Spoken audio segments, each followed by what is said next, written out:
Just weeks ago, a luxury hotel in Palm Jumeirah couldn't keep rooms available. Prices started at $600 a night, and still, demand kept climbing. Every suite was booked. Waiting lists kept growing. It was peak season, the moment Dubai thrives the most. But then, almost overnight, everything flipped. That same hotel is now offering a full stay for less than $100, and it gets stranger. Every dollar you spend is returned as credit inside the hotel. In other words, you stay for free. So what changed? Why did one of the world's most expensive destinations suddenly become one of the cheapest? And this isn't just one hotel. Prices across Dubai are collapsing at a speed that doesn't make sense. This is not a seasonal discount, not a marketing stunt. Something much bigger is happening. And the real question is, what broke the system?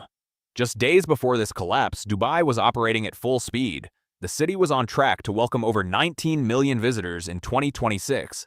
Hotels were running at near full capacity. Prices were among the highest in the world. Everything was working exactly as designed.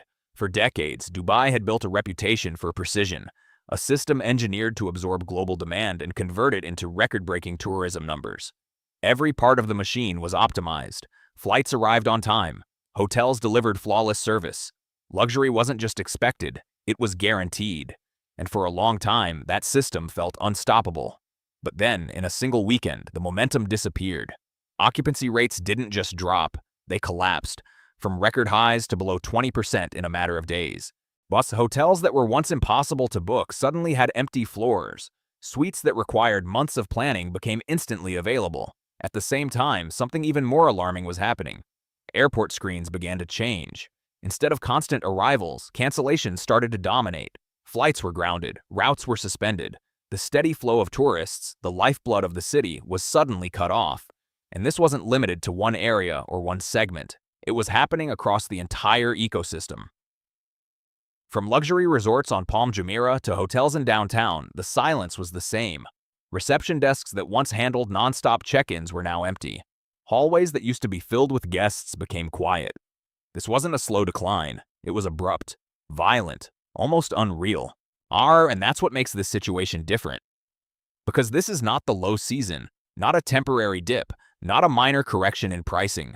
Just days earlier, everything pointed in the opposite direction. Demand was strong, growth was stable, confidence was high. Dubai was doing what it had always done best, delivering a controlled, predictable, high-end experience to millions of visitors. So how does a system like that break almost instantly? How does a city built on stability and control lose both at the same time? That's where this story begins to shift, because what we are seeing is not just a drop in bookings or a pricing adjustment. It's the sudden breakdown of an entire system that was never supposed to fail. To understand what really happened, we need to look beyond the prices.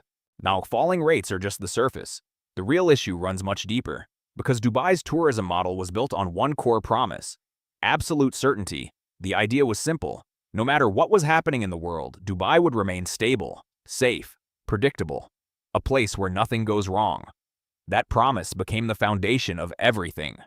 Tourists didn't just come for luxury, they came for control, for the guarantee that every detail, from arrival to departure, would work perfectly. And for years, that promise held. But then, something broke. On February 28, 2026, the situation changed in a way no system could absorb. Following coordinated military actions involving the United States and Israel, Iran launched retaliatory attacks targeting the United Arab Emirates. At that moment, the risk that always existed in the background became real. Missiles, drones, airspace violations. The sky over Dubai, once a symbol of global connectivity, suddenly became part of a conflict zone. And that changed everything. Because Dubai was never just selling hotels or experiences. It was selling peace of mind. The moment that perception disappears, the entire model starts to collapse. What followed was immediate. Travelers didn't wait for detailed reports. They didn't analyze defense systems or interception rates. They reacted to what they saw. Images of smoke, reports of explosions, emergency evacuations. That was enough. Bookings started to disappear. Not gradually, but all at once. In some cases, up to 70% of reservations were canceled within days. Hotels weren't adjusting prices to compete. And they were lowering prices to survive. And this is where the core issue becomes clear. This isn't a demand problem, it's a trust problem. When a destination is built entirely on the idea of safety, It doesn't fail slowly. It breaks instantly. There is no gradual decline, no soft landing. There is only a tipping point. And once that point is reached, the reaction is brutal. Because tourists don't negotiate with risk. They avoid it.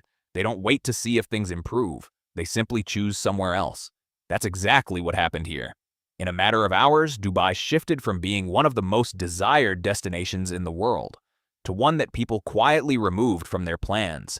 No announcements, no panic in public, just silent decisions happening behind screens. Search, compare, replace.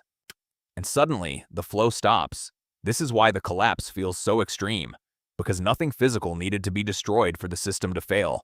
All it took was doubt, and once doubt enters a system built on certainty, everything starts to unravel. The numbers started coming in almost immediately, and they didn't look real. Early data from Smith Travel Research began circulating among hotel executives. What it showed was something the industry had never seen before. Occupancy rates dropped between 35% and 60% in just the first week. Think about that for a second. This wasn't a gradual decline over months. This was a collapse happening in days, and it didn't stop there. In some of the most exclusive areas, Palm Jumeirah, downtown Dubai, and the Marina, occupancy levels fell even further. Many properties reported figures below 20%. These are not average hotels. These are flagship assets, the core of Dubai's luxury tourism machine. And suddenly, they were nearly empty. But the present wasn't the only concern. The future looked even worse. Internal projections suggested that occupancy could drop into single digits in the following weeks, a scenario almost impossible to sustain for high-end operations. At the same time, booking data confirmed the scale of the shock. Major hotel groups like Accor, Marriott, and IHG all reported the same pattern, a sharp vertical decline in reservations across the entire region. This wasn't isolated, it was systemic.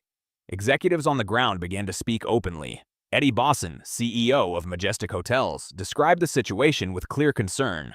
According to him, the following weeks were expected to be extremely slow, and the numbers backed that up. Between 70% and 75% of bookings were canceled within just 15 days. That level of cancellation doesn't happen under normal conditions. It only happens when confidence disappears completely. And the shock extended beyond hotels. The aviation sector began to break at the same time. In less than 2 weeks, more than 700 flights were canceled by Emirates and Etihad. Nearly 20,000 passengers were left stranded. People couldn't enter the country. Others couldn't leave. The entire travel flow was disrupted.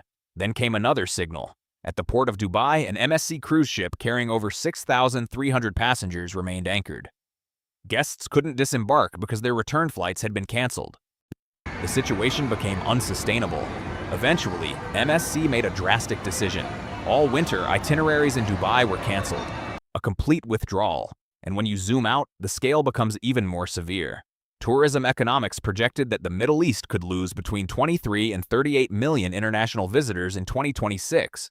Total losses in visitor spending were estimated between $34 billion and $56 billion. And within that, Dubai alone was reportedly losing around $500 million per day in tourism revenue. $500 million. Every single day. This is no longer a slowdown. This is a full-scale economic shock hitting the core of a system that depends entirely on movement. Because when the flow of people stops, everything else follows. To really understand how this collapse plays out in real life, we need to zoom in on one specific story. Because behind every statistic, there are actual people experiencing this shift in real time. Take the case of Victoria Thompson, a tourist from Scotland. She wasn't analyzing market trends. She wasn't tracking geopolitical risks. She was simply on vacation with her family, staying at the Fairmont on Palm Jumeirah, a normal luxury trip. Exactly what Dubai is known for. Everything was going as expected, until it wasn't. During her stay, the situation escalated. The hotel, once a symbol of comfort and security, suddenly became part of the crisis. What was meant to be a controlled, high-end experience turned into something unpredictable, and that moment changed everything. Later, when asked about returning, her response was simple. I just don't know when I'll feel comfortable coming back to Dubai again. That hesitation says more than any data point, because it captures the exact moment when confidence breaks. Victoria is not an isolated case. She represents thousands of travelers who went through similar experiences. People who arrived expecting certainty and left with doubt. And here's what matters. This shift doesn't show up immediately in reports. It happens quietly, at home, on personal devices, in private decisions. A traveler opens a booking platform, searches for a destination, sees Dubai, and then pauses. No panic, no dramatic reaction, just a small moment of hesitation. And then they choose somewhere else.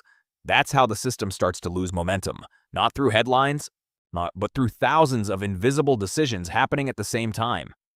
Each cancellation, each abandoned search, each redirected plan. Individually, they seem insignificant, but together, they create a massive void. And that void is exactly what we're seeing now in empty hotels and grounded flights. Because tourism doesn't just depend on infrastructure, it depends on emotion, on perception, on the feeling that a destination is worth the risk, or completely free of it. Once that feeling is disrupted even slightly, the impact spreads fast, and it doesn't reverse easily. You can reopen airports, you can lower prices, you can launch new campaigns, but you can't instantly rebuild how people feel. That takes time, and in some cases, much longer than expected. This is why Victoria's hesitation matters, because it's not just one opinion, it's a signal, a reflection of a deeper shift happening across the entire market, a shift from confidence to uncertainty. And once that shift begins, the consequences are hard to contain. To understand why this crisis hit Dubai so hard, we need to step back from the immediate shock. Because the events of February didn't create the weakness, they exposed it. Long before 2026, the system was already under pressure. The warning signs were there, but they were hidden behind strong headline numbers. Let's start with supply. By early 2026, Dubai had over 818 hotels and more than 152,000 rooms. But here's the critical detail. Around 67% of that inventory was concentrated in the luxury and ultra-luxury segment. And the expansion wasn't slowing down. Another 12,000 high-end rooms were already under construction, so the question becomes obvious. Who was going to fill all that capacity? Even before the crisis, cracks were starting to appear. In 2024, hotels managed to maintain occupancy levels, but average daily rates began to decline. That's a key signal. It means demand was no longer strong enough to sustain pricing. Hotels were already lowering rates just to keep rooms filled. And this isn't the first time. Between 2015 and 2019, Dubai experienced a similar pattern. Oversupply led to a prolonged price correction that lasted years. But what's happening now is different, because the timeline has compressed. What previously took years to unfold is now happening in weeks. Luxury hotels are sitting at around 20% occupancy, with prices cut dramatically, and that creates a dangerous cycle. Lower prices attract fewer high-value customers. Lower revenue reduces operational flexibility, and the pressure to fill rooms increases even more. But there's another structural issue. Dubai's tourism model is highly seasonal. The city operates at peak performance between November and April. That's when the weather is favorable and international demand is strongest. The rest of the year is much harder. Extreme heat limits outdoor activity. Tourism slows down. Prices drop, which means one thing. The high season is not just important, it's critical. It generates a large portion of the annual revenue. And that's exactly when this crisis hit, right at the peak. The most valuable weeks of the year were effectively erased. That creates a financial gap that's extremely difficult to recover. But there's something even deeper. For years, Dubai focused heavily on scale and spectacle. Bigger buildings, more luxury, more experiences. And while that strategy worked, it also created a perception. A city that is impressive but not deeply rooted. Unlike destinations built on history or culture, Dubai relies heavily on delivering a flawless experience. It's a product-driven model, and that makes it more fragile than it appears. Because when the product fails, even briefly, there's less emotional attachment to hold visitors. Travelers start comparing alternatives, places with history, with culture, with a sense of authenticity, and suddenly, Dubai is no longer the obvious choice. This is where the real risk lies, not just in the current drop, but in the shift of preference. Because once travelers start looking elsewhere, bringing them back becomes much harder. What we are seeing now is not just a temporary disruption, it's a shock that spreads across the entire system. Because Dubai doesn't just rely on tourism, it depends on constant movement. On people arriving, spending, and circulating money at high speed. When that flow stops, the impact multiplies, and the numbers make that clear.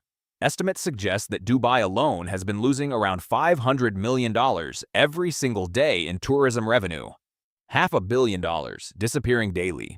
Think about what that means. Hotels lose bookings, Airlines lose passengers, restaurants lose customers. Retail slows down, events get canceled. Every layer of the economy feels the pressure, and it doesn't stop there. The aviation sector, which acts as the backbone of Dubai's connectivity, has already taken a major hit. Hundreds of flights canceled, tens of thousands of passengers stranded. That's not just an operational issue. It damages confidence in the entire travel system. Because if people can't rely on getting in or out smoothly, they simply won't take the risk. At the same time, the cruise industry has started to pull back. Ships that once brought thousands of visitors are now canceling routes entirely, not delaying, not adjusting, leaving.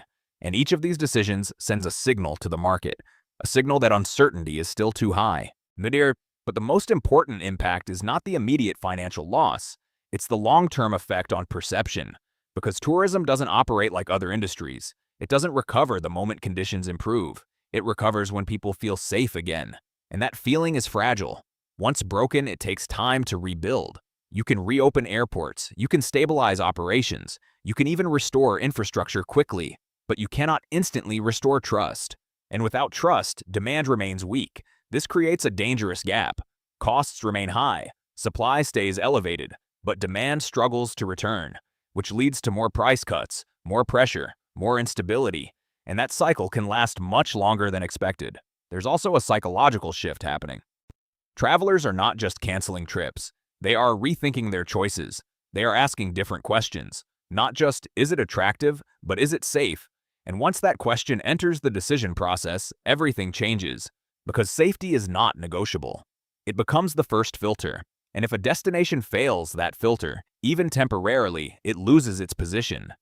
This is why the impact goes beyond empty rooms or grounded planes. It reaches the core of Dubai's identity. A city built on certainty is now facing doubt, and that doubt spreads quietly, through conversations, through media, through personal experience, until it becomes part of the global perception. And once that happens, recovery is no longer just about fixing operations. It becomes about rebuilding belief. What we are witnessing is not just a temporary disruption, it's a turning point. Because for years, Dubai positioned itself as the ultimate guarantee, a place where uncertainty didn't exist, where everything worked with precision, where risk felt irrelevant, and that promise was the foundation of its global success. But now, that foundation has been shaken, not completely destroyed, but cracked in a way that the world can no longer ignore. The empty hotels, the falling prices, the canceled flights, these are just visible symptoms. The real issue lies deeper. It's the gap between what Dubai promised and what people have now experienced. And closing that gap is not simple, because this is no longer a logistical problem. It's a psychological one. You can restore operations quickly, reopen routes, relaunch campaigns, adjust pricing, but rebuilding trust takes much longer. It requires consistency, time, and most importantly, the absence of new shocks. Because trust doesn't return all at once. It comes back slowly, one traveler at a time, one decision at a time. And until that happens, the system remains fragile. The real question then is not whether Dubai can recover. Economically, it likely will. The infrastructure is still there. The capacity still exists. The ambition hasn't disappeared. But recovery is not just about numbers. It's about perception. It's about whether people feel the same level of confidence they once had. And that's much harder to measure. Right now, travelers are reconsidering. They are comparing options, looking for alternatives. Choosing destinations that feel safer, more stable, more predictable. Not because Dubai is no longer operational, but because certainty has been replaced by doubt. And in tourism, that shift is everything. So the future of Dubai doesn't depend only on rebuilding its system. It depends on rebuilding belief, on restoring the idea that this is still the place where everything works, where nothing goes wrong, where the promise holds. And that brings us back to a simple question. If you had to choose your next destination today, would you still choose Dubai? Or would you look somewhere else? Because the answer to that question, repeated millions of times across the world, is what will ultimately decide what happens next.